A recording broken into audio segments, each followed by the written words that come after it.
குழந்தை பாக்கியம் இல்லாதவர்கள் நிச்சயமாக குர்ஆன் கூறிய இந்த 3 குழந்தை பாக்கியத்தினுடைய துஆவை அதிகமாக ஓதி வர வேண்டும். ஒரு துஆ இப்ராஹிம் அலைஹிஸ்ஸலாம் அவர்கள் குழந்தைக்காக வேண்டி அல்லாஹ்ட்ட கேட்ட துஆ.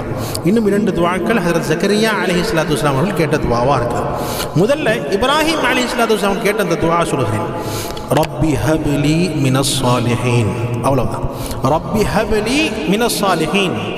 யா அல்லாஹ், நீ எனக்கு சாலிஹான ஒரு நன்மகனை தந்தருள்வாயாக என்பதாக கேட்டாங்க. அடுத்தபடியாக ஜக்கரியா அலைஹிஸ்ஸலாத்து வஸ்ஸலாம் கேட்ட துஆ, ரப்பி ஹப்லி மின் லதுன்க ذُرِّيَّةً طَيِّبَةً إِنَّكَ سَمِيعُ الدُّعَاء. ரப்பி ஹப்லி மின் லதுன்க ذُرِّيَّةً طَيِّبَةً إِنَّكَ سَمِيعُ الدُّعَاء. யா அல்லாஹ், உன்னிடமிருந்து எனக்காக ஒரு பரிசுத்தமான சந்ததியை கொடுப்பாயாக. நிச்சயமாக நீயே துஆவை கேட்பவனாக இருக்கிறாய். இது 2வது துஆ.